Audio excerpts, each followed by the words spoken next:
What's going on, y'all? It's the boy Q the question, and right now I'm kicking it with my homegirl, KP Harrison, for an exclusive interview. Okay, so this is KP Harrison, and we're here with Q the Question with SKE Records. How you doing today, Q? Oh, I'm good, man. Just chilling. Just got done playing one of my favorite songs.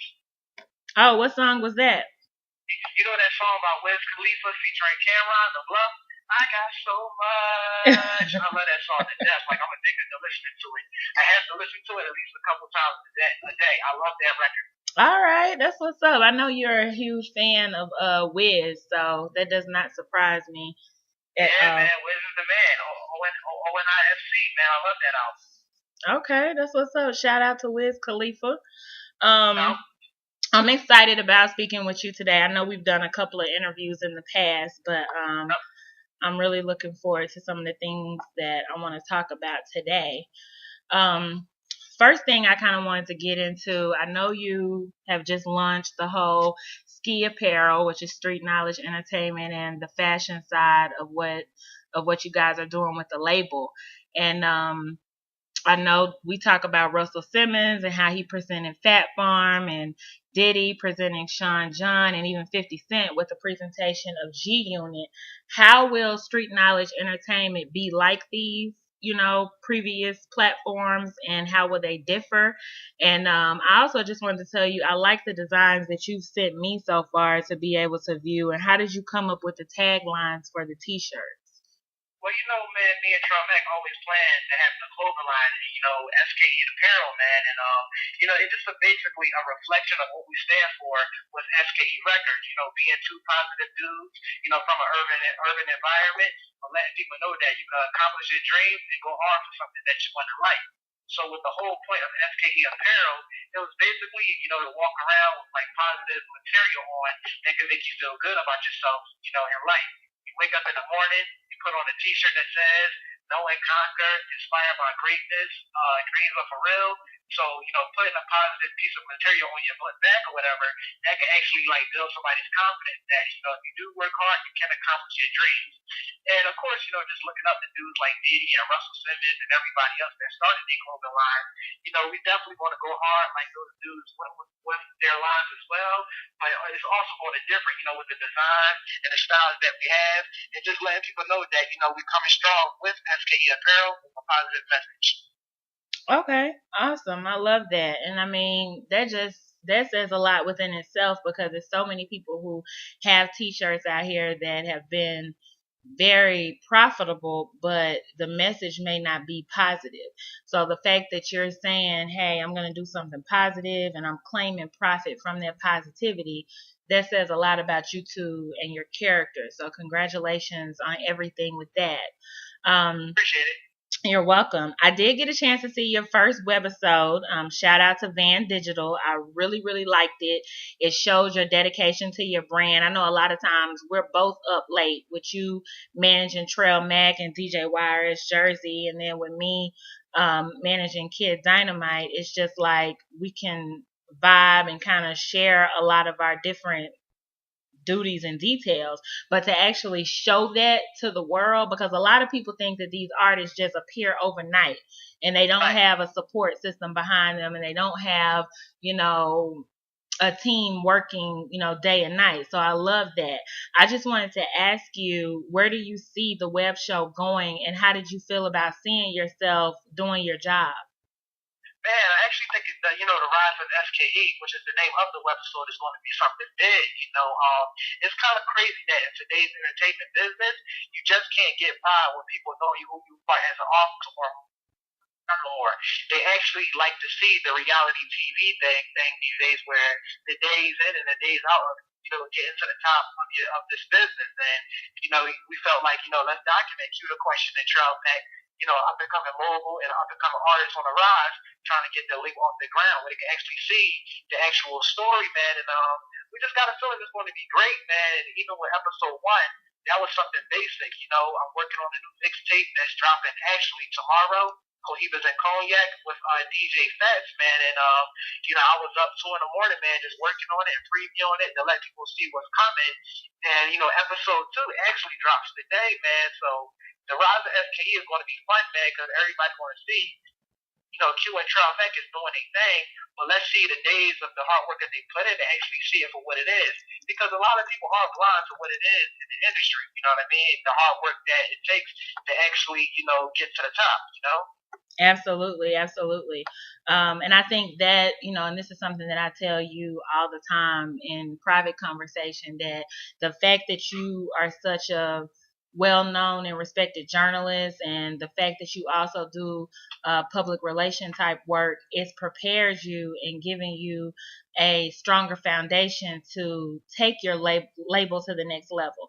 Because a lot of times, people, they have the vision, I want to be, a Diddy, or I want to be a Jason Jeter, or I want to be a Baby, or Slim. Like, they have all of these ideas and visions, but they don't know the work ethic that's going to take them there. So for you to have interviewed so many artists and written for so many publications, it you just have it set in your mind, okay, this is what it's going to take for me to get to the next level.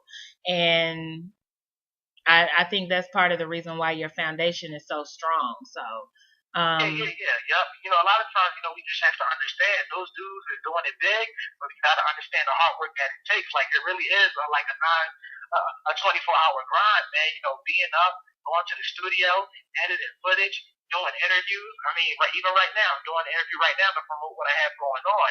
And, it's easy to get blinded by the glitz and the glamour, but people get blinded by that 5-minute video that probably took 2 or 3 days to edit, you know what I mean, to put out the best product. And then you got to go to the studio, then you got to do an interview, then you got to do these radio drops. Like, it just gets crazy, man. And, when you look at those guys, the Diddy's, the Birdman, the Slim, Master P, all those dudes, like, even to this day, with the success that they had, them dudes are still hungry. It's in their blood to keep their labels running with the success that they have even to this day, Right, right. And it's like, 50 Cent says often, he's addicted to success. Right. That's just something that he has an addiction. It means that he craves it. I remember reading that he and Kanye West, when they're making albums, a team member has to say, "Hey, have you eaten? Hey, have you taken a nap?" Because they get so addicted to the success of the project, so where they don't think to eat. Their mind doesn't tell them, "Hey, I need to sleep. I need to do this. I need to do that." Because they really want their projects to be that great. So right. I think it's important. A lot of that has to do with the fact that, when you love something so much, you literally become obsessed with it. That's exactly. not a bad thing. It's just the fact that you love what you do. You know how many people in this world hate doing what they do every day, but they have to do it because, they have to have some type of income. So it's definitely a blessing that people like that actually get to wake up every day loving what they do. Like, I could definitely relate to Kanye, because there be times like that where I could go to bed 3 in the morning and will wake up 7 o'clock because I want to get online, see the latest news, download the latest mixtapes. Like I'm obsessed with it. Like, I have to hear it. Like, I have to be around it. I need it. Exactly. I totally agree. I do want to say this. I have to be honest. I do watch The Breakfast Club faithfully now, and it's because of you. We're always saying, "Hey, did you see what this person said on The Breakfast Club? Or did you hear what Charlamagne the God and DJ Envy or Angela Yee said this morning?" Like, I got so accustomed to hearing that, I had to start tuning in for myself. And I saw Snoop Line's interview the other day, and he spent a lot of time talking about how Kendrick Lamar was a polished artist with a strong team before Dr. Dre even discovered him. And you and I discuss all the time that it's important for indie artists and labels to move like an established product before mainstream hits. So how does that make you feel to see Snoop, somebody who's a veteran in the industry, recognizing Kendrick Lamar's success? Does it kind of encourage you and push you to keep doing what you're doing with Trail Mac? Yeah, exactly, man. Because, when you look at TDE, man, some dudes was killing it independently, and they got Interscope to get behind them. In this current generation of the music business, labels are not doing the days where, they go to the clubs, they hit the streets, they find an artist that they like, and if they believe in them, even if the artist has no buzz at all, those days are gone where they get behind somebody 100% from scratch and build them up. Nowadays, not saying that labels are lazier, but just nowadays, they looking for partnerships. GDE already had their own thing going on with J-Rock, Schoolboy Q, and so Kendrick Lamar. They seen the movement, they got behind it.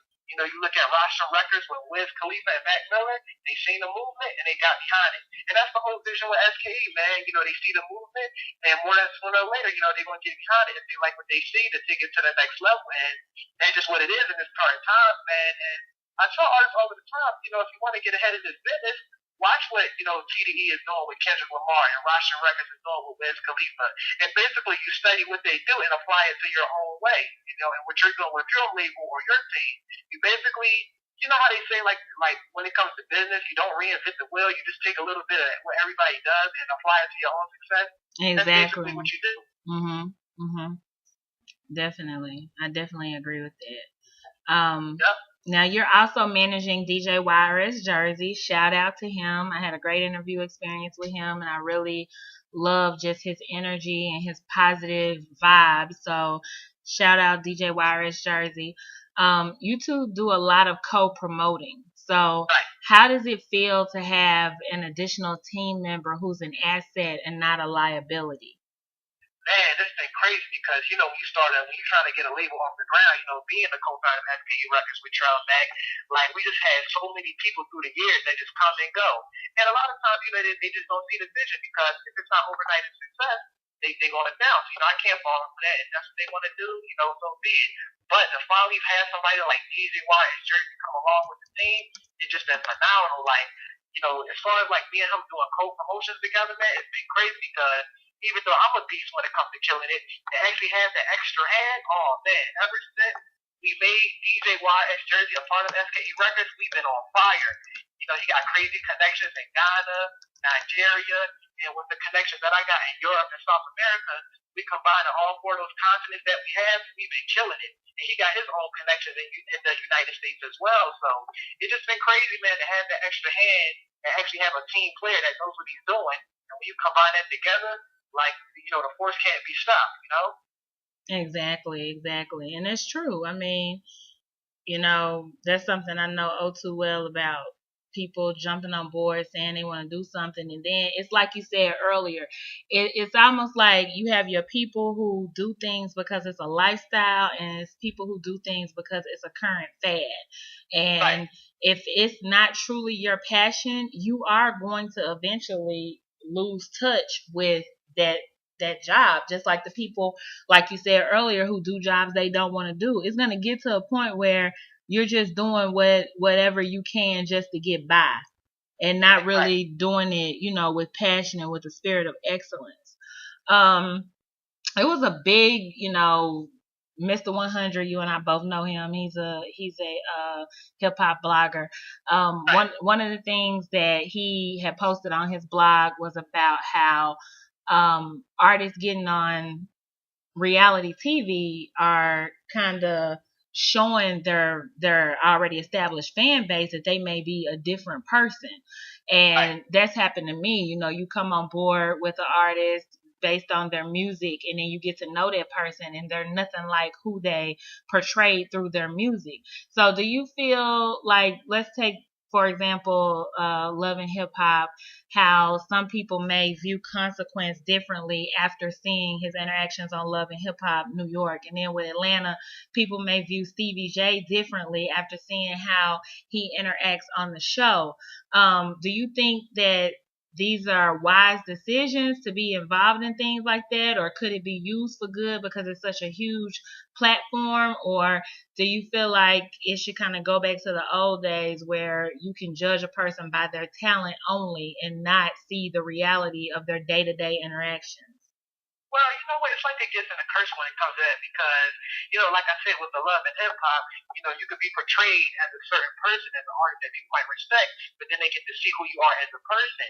And one of the things us as fans and people that just love watching TV do is like, oh man, I love him as this music, this musician that he is. I love the music that he put out. But we still don't know who this person is in his everyday life. So I look at it like, you know what? If we find out that a person is a musician and we respect or praise him or her so much, and we find out they could be this type of person, to some extent, we probably can't get so mad because the key word, artist. Art is something that is created, so they're creating an image of who they are when they're that particular artist for that album that they do, that interview that they do. That's their persona as an artist, but we don't know who they are as a regular person. So in that particular case, it could be a curse. You know what I'm saying? Because then people fans might turn you like, oh man, he's a fraud. He's this, he's that. But then in some cases, it actually helps the artist because you look at somebody like T.I., they look at him as like, a pimp, or not saying necessarily a pimp, but like a player, nice looking dude who's fly, flashy, that just do his thing. But then when you look at his TV show that he had, what was the name of his reality show? Hustle Gang? T.I. Tiny, like the Family Hustle, yeah. Mm-hmm. Yeah, Family Hustle. It shows that this dude is hungry. He's a well-respected father. He takes care of all of his children. He respects his wife. So in that case, it actually helped an artist because you have so much more respect for T.I. that he's a mature adult that handles his business, not going around doing all of this craziness. Just a man that's what we're supposed to do as a husband and a father. Right, absolutely. So it's a give and a take, in my opinion. You know what I mean? And then I also think it depends on how you choose to portray yourself. Right. So yeah, I like your answer on that. I really do. So I did want you to share with us, where can we see the second episode of did you say it's the Rise of SKE? Yep, the Rise of SKE, episode 2. Okay, where can we see that? Because I'm looking forward to seeing that. You know what's funny? I'm actually with Trail Mac right now. He's actually uploading it right now. Like, we actually just got done editing it. It's crazy, man. We actually filmed it a couple days ago. We spent the last day and a half just working on it to make sure the scenes is right and just working on it and planning it all out and just, uploading it. But you can actually watch it today. It's going to be up within a few hours. So, always check it out on youtube.com/SKE videos. Okay, awesome. So we got SKE Apparel, you in on the fashion scene. We got the webisode, The Rise of SKE, Strongly Pushing Trail Max EP, Dreams of a Winter was a single. Inspired by Greatness is the EP, and then you're doing work with your newest team member, DJ YRS Jersey. Now, you got all of this going on, and I remember last year you and I had a conversation, and you said, you know what? I am going to start hosting mixtapes. And you said you were inspired by DJ Drama, you were inspired by DJ Khaled, and one of the things that I can say about you is you are big on speaking things into existence.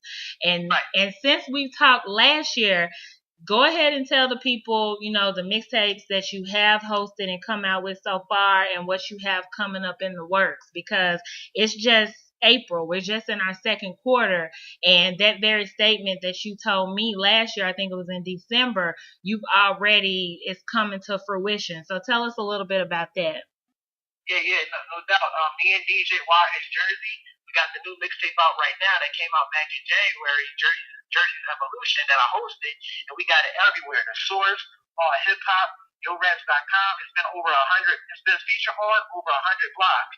And tomorrow, I got the new mixtape coming with DJ Fetch, Cohibas and Cognac, and it's going to have some hot music from Trail Mac, Marvo, Katie Got Bands, who's a hot artist from Chicago. And we just doing our thing with me and DJ Fest with that tape. But yeah, man, shout out to Who Kid, DJ Drama, DJ Khaled, man. I always wanted to host mixtapes, man, and that's just something that I love doing. And the whole goal is, you can really speak your life into existence. I tell people all of the time, if you keep saying something over and over again, if you really believe it, you really, really, really believe it, you're going to speak it into existence. So that's why they say, be careful with your thoughts. If you keep saying something over and over again, good or bad, it's going to happen. And if you really believe it, whether it's good or bad, it's really going to happen. So, that's what you got to do. And just have that mindset and just keep speaking things into existence. And one of the personal things that I do when I want something, I actually write it down on a piece of paper, read it a couple times a day, and that's how it comes into existence. Awesome. That's really phenomenal. I know that we hear so much negative, coming from hip hop, and we hear so much, degrading different terms and different things that people say, but to hear you be so positive and just the whole speaking things into existence, writing things out, making your vision plain, and even the type of music that you guys are doing is positive.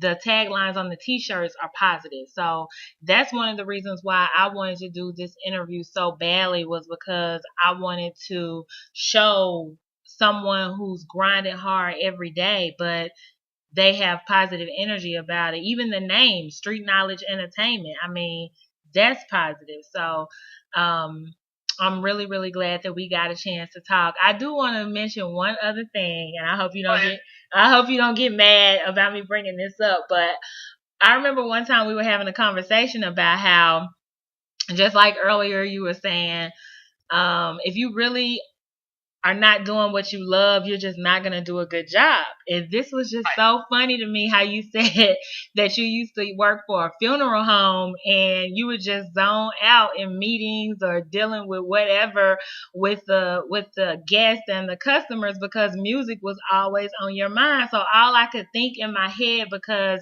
I do the whole script writing thing and I'm into film, I could just see you standing beside a casket and somebody talking to you and you're not listening because you're thinking about Wiz Khalifa's latest album or Charlamagne the God's latest interview. And just tell the people, what that was like for you. You were so in love with music and so passionate about your craft that that's all you thought about on your job.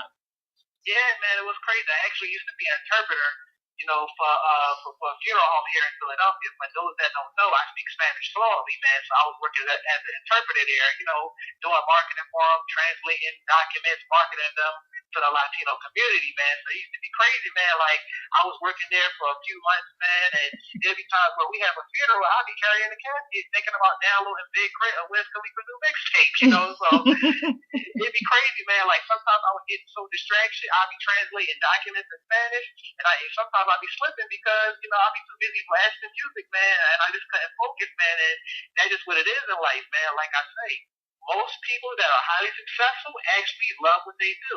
They live it and they breathe it, man, and that's what it has to be, man. But it used to be crazy, man. I worked there for a few months, and I just could never focus on working, man. I always had to get back to that music,